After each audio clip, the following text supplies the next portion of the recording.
കൃഷ്ണ ഗുരുവായൂരപ്പ ശരണം. ഹരികൃഷ്ണ ചാനലിലേക്ക് ഏവർക്കും സ്വാഗതം. കൃഷ്ണപക്ഷ ഏകാദശിയായ പാപമോചന ഏകാദശി ഇത്തവണ ഏപ്രിൽ 5 വെള്ളിയാഴ്ചയാണ് വരുന്നത്. പേര് പോലെ തന്നെ എല്ലാ പാപങ്ങളും ഈ വ്രതാനുഷ്ഠാനത്തിലൂടെ അവസാനിക്കും. കൂടാതെ ദുരിതമോചനത്തിനും കുടുംബ ഐശ്വര്യത്തിനും മീനമാസത്തിലെ കറുത്തപക്ഷ ഏകാദശി വളരെ ഉത്തമമാണ്. ഈ ദിവസം വ്രതം നോൽക്കാൻ കഴിയാത്തവർ എന്തു ചെയ്യാമെന്ന് നോക്കാം.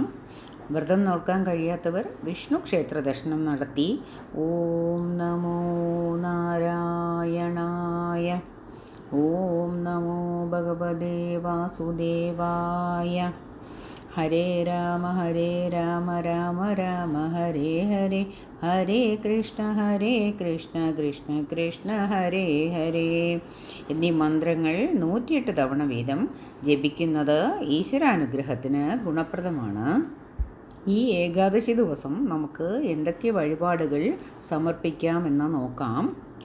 ഭഗവാന് നെയ്വിളക്ക്, ത്രിമധുരം, വെണ്ണ നിവേദ്യം, പാൽ പഴം നിവേദ്യം, പഞ്ചസാര നിവേദ്യം, പാൽപ്പായസ നിവേദ്യം, മഞ്ഞപ്പട്ട് ചാർത്തുക, തുളസിമാല ചാർത്തുക, താമരപ്പൂ കൊണ്ട് അർച്ചന ചെയ്യുക, പാലഭിഷേകം ചെയ്യുക എന്നീ വഴിപാടുകൾ ഏകാദശി ദിവസം നടത്തുന്നത് വളരെയധികം ഐശ്വര്യപ്രദായകമാണ്.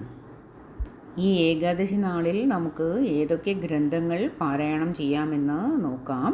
ശ്രീമദ് ഭാഗവതം, ശ്രീമദ് നാരായണീയം, ഭഗവത്ഗീത എന്നീ ഗ്രന്ഥങ്ങൾ പാരായണം ചെയ്യുന്നത് വളരെ ഉത്തമമാണ്. സംസ്കൃതമോ മലയാളമോ വായിക്കാം. ശ്ലോകങ്ങൾ വായിക്കാൻ അറിയാത്തവർ കഥ കേൾക്കുക, കഥ വായിക്കുക. ശ്രീകൃഷ്ണ ഭഗവാന്റെ അത്ഭുതകരമായ കഥകൾ പറയുകയും കേൾക്കുകയും ചെയ്യുന്നത് തന്നെ വളരെയധികം ഐശ്വര്യത്തെ പ്രദാനം ചെയ്യുന്നു. സമയം കിട്ടുമ്പോഴെല്ലാം നമുക്ക് ഈ കഥകൾ വായിക്കാവുന്നതാണ്. ഏകാദശി ദിവസം ഇങ്ങനെ ഭഗവത് സ്മരണയോടെ യഥാശക്തി നാമം ജപിച്ച് കഴിയേണ്ടതാണ്. ഇപ്രകാരം ചെയ്യുന്നത് ഭഗവാന്റെ പൂർണ്ണമായ അനുഗ്രഹത്തിന് പാത്രീഭൂതരാവാൻ സഹായിക്കുന്നതാണ്.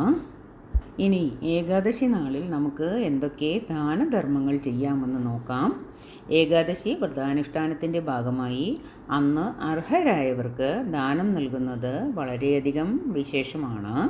ഈ ദാനത്തിലൂടെ തപസ് അനുഷ്ഠിക്കുന്നതിനേക്കാൾ ശ്രേഷ്ഠമായ ഫലം ലഭിക്കുമെന്നാണ് വിശ്വസിക്കുന്നത്. ഇനി പറയുന്ന ദ്രവ്യങ്ങൾ യോഗ്യരായ വ്യക്തികൾക്ക് ഓം നമോ നാരായണായ എന്ന മന്ത്രജപത്തോടെ ദാനം ചെയ്യുക. ഏതൊരു ദാനവും ഏകാദശി നാളിൽ ചെയ്യുന്നത് കൂടുതൽ ഗുണം ചെയ്യും. ഇനി ഓരോ ദാനത്തിൻ്റെയും അവയുടെ ഫലങ്ങളെയും കുറിച്ച് പറയാം. വസ്ത്രം ദാനം ചെയ്യുകയാണെങ്കിൽ ഭൗതിക സുഖസമൃദ്ധിയാണ് ഫലം. സ്വർണം ദാനം ചെയ്യുകയാണെങ്കിൽ ജന്മാന്തര ദുരിതമോചനമാണ് ഫലം.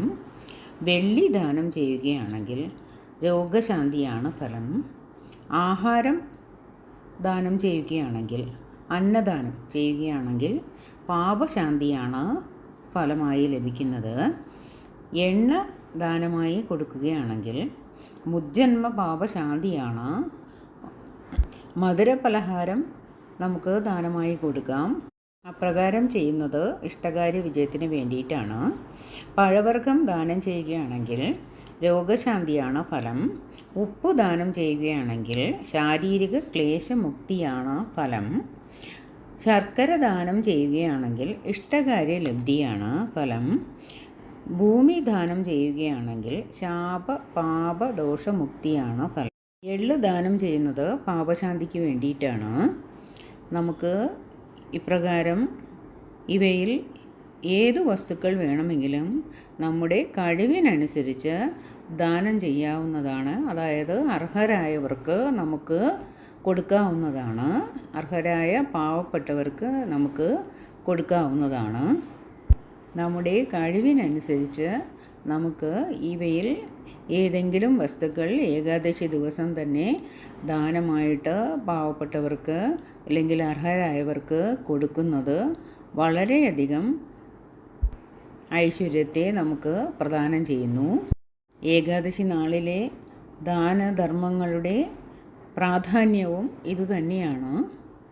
ഈ വരുന്ന പാപമോചന ഏകാദശിക്ക് മാത്രമല്ല, വരുന്ന ഏതു ഏകാദശി ദിവസങ്ങളിലും നമുക്ക് ഇപ്രകാരം ചെറിയ തോതിലെങ്കിലും ദാനധർമ്മങ്ങൾ ചെയ്യാവുന്നതാണ്.